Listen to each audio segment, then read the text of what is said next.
അതൃപ്തിയൊന്നുമില്ല എന്ന് പ്രതിപക്ഷ നേതാവിന് കഴിഞ്ഞ ദിവസം പറഞ്ഞു. പക്ഷെ കഴിഞ്ഞ ദിവസങ്ങളിലൊക്കെ ചാനലുകളിൽ വന്നിട്ട് കെ സുധാകരൻ വലിയ രീതിയിൽ അതൃപ്തിയും അതിലൊരു വലിയ ഇടപെടൽ നടന്നിട്ടുണ്ട്, അതിൽ വലിയ വലിയ വലിയ ആളുകളുടെ പങ്കെന്നുള്ള രീതിയിൽ വെളിപ്പെടുത്തുന്നുണ്ട്.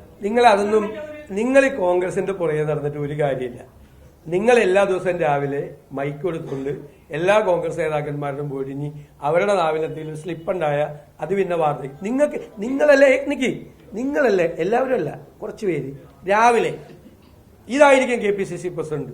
നിങ്ങളാണ് KPCC പ്രസിഡന്റ് തീരുമാനിക്കുന്നത്. എത്ര ചാനൽ, ഞാൻ എല്ലാവരെയും പറ്റി പറയാം, എത്ര ചാനലുകൾ ഇതായിരിക്കും KPCC പ്രസിഡന്റ്. ഉച്ചയാകുമ്പോൾ ഇയാളുടെ തൂക്കം കുറഞ്ഞു വരും, മറ്റേയാളുടെ ഭാരം കൂടി. നിങ്ങൾ വഷളായി. ഞാൻ അന്നേ പറഞ്ഞു നിങ്ങളുടെ ക്രെഡിബിലിറ്റി പോവും, നിങ്ങളുടെ വിശ്വാസ്യത പോവും എന്ന് ഞാൻ പറഞ്ഞു. അന്ന് തന്നെ പോവും. നിങ്ങൾ രാജീവ് ചന്ദ്രശേഖരനെതിരെ പറഞ്ഞില്ലല്ലോ.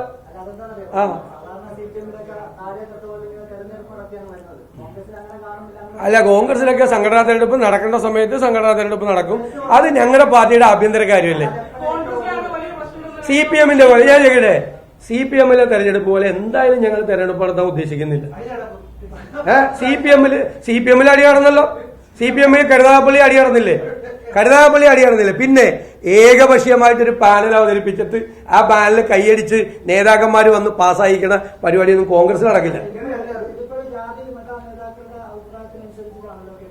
അത് നിങ്ങളുടെ തോന്നലല്ലേ, നിങ്ങളുടെ വ്യാഖ്യാനങ്ങളല്ലേ. അതെ, പിന്നെ നിങ്ങൾക്ക് ഇതൊക്കെ നിങ്ങൾക്ക് വേണമെങ്കിൽ പറയാം. നിങ്ങൾ എല്ലാ ദിവസവും വാർത്ത കൊടുക്കുന്നുണ്ട്. ഞാൻ പറഞ്ഞല്ലോ, BJP-ക്കെതിരെ CPM-നെതിരെ പറയില്ല. നിങ്ങൾ കുറെ പേര് കോൺഗ്രസിനെതിരെ പറയാൻ വേണ്ടിയിട്ട് ഒരു ടീം ഇറങ്ങിയിരിക്കുകയാണ്. അതിന്റെ പുറകിലുള്ള കാര്യങ്ങളെ പുറകെ വന്നോളൂ, അതിന്റെ പുറകിലുള്ള കാര്യങ്ങൾ വന്നോളൂ. ഇനി ഞാൻ ഇവിടെ ഇപ്പൊ ദേശാഭിമാനിക്കാരാണല്ലോ ഏറ്റവും കൂടുതൽ ചോദിച്ചത്, കൈരളിക്കാരും. ആ കടൽ കൊള്ള എന്ന് പറഞ്ഞിട്ട് ഒരു വാർത്ത വന്നിരുന്നു പണ്ട് ഉമ്മൻചാണ്ടി വിഴിഞ്ഞത്ത്, ആ ദേശാഭിമാനിയുടെ ഫ്രണ്ട് പേജ്. അതിപ്പോ ഓർമ്മയുണ്ടാവില്ല, മറന്നുപോയി. എന്നിട്ട് ഇപ്പൊ വിഴിഞ്ഞം കമ്മീഷൻ ചെയ്തപ്പോ കടലിലെ വിപ്ലവം എന്താണ് ഇതൊക്കെ നാണാവില്ല. ഓരോ നേരം ചോദ്യം പോയി. നിങ്ങൾ ചോദിച്ചപ്പോഴുള്ള എല്ലാ ചോദ്യത്തിനും ഞാൻ മറുപടി പറഞ്ഞു. ഇതുപോലെ നിങ്ങളുടെ മുഖ്യമന്ത്രി പിണറായി വിജയനോട് ചോദിക്കാൻ പറ്റുമോ?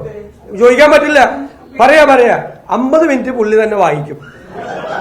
ബാക്കി ഒരു 10 മിനിറ്റ് ഉണ്ട്. ആ 10 മിനിറ്റിൽ ചോദ്യം ചോദിക്കാൻ വേണ്ടി നിങ്ങളെ പോലെ ഒരു 3-4 പേരെ ഇരുത്തിയിട്ടുണ്ട്.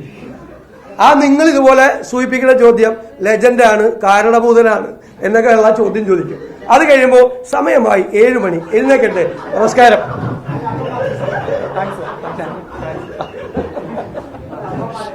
നമ്മുടെ നന്ദി പറഞ്ഞതിനായിട്ട് സെക്രട്ടറി രജീഷ്